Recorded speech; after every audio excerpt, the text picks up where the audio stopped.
Hello friends, నేను మీ బాంబే భారతక్కను. బరువు తగ్గాలన్నా, హెల్దీగా తినాలి అన్నా ఇలా మిల్లెట్స్తో దోశలు చేసుకొని తినండి. ఇలా హెల్దీగా తినే దోశలు అన్ని వయసుల వాళ్ళు తీసుకోవచ్చు.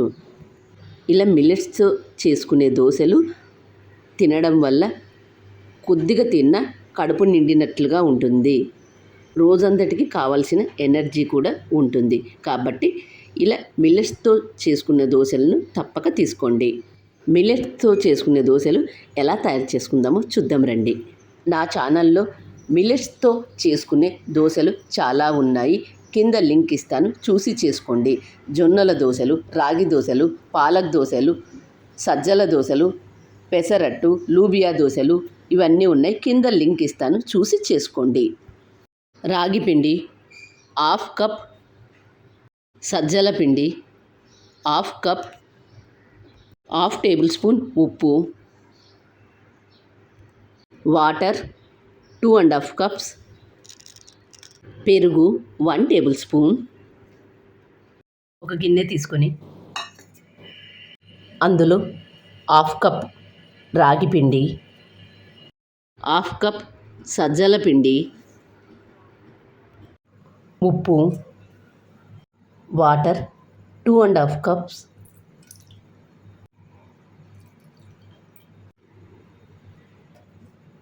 పెరుగు 1 టేబుల్ స్పూన్ వేసుకొని వీటన్నింటిని బాగా కలుపుకొని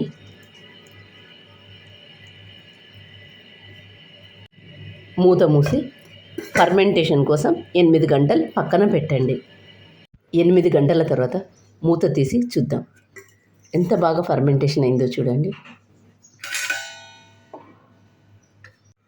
పిండినంతా ఒకసారి బాగా కలుపుకొని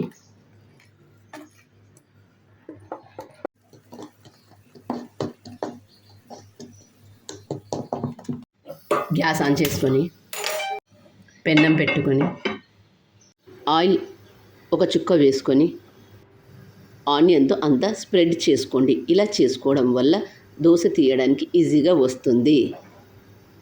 ముందుగా మనం తయారు చేసుకున్న బ్యాటర్ను ఒక గిన్నెతో తీసుకొని పెన్నం మీద వేసుకోండి.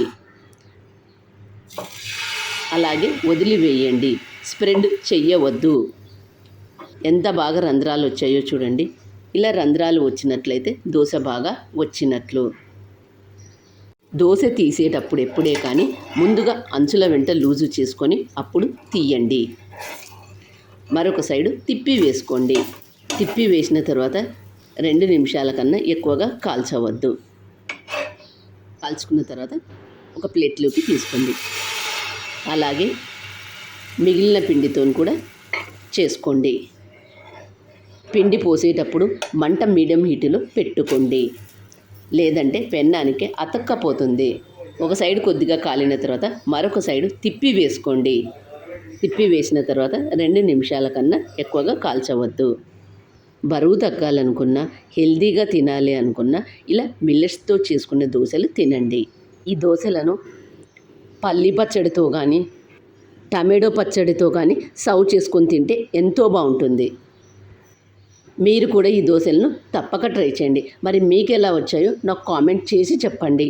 నా ఛానల్ కొత్తగా చూసేవాళ్ళు సబ్స్క్రైబ్ చేసుకోండి. మరొక కొత్త రెసిపీతో మీ ముందుకు వస్తాను. Thank you for watching.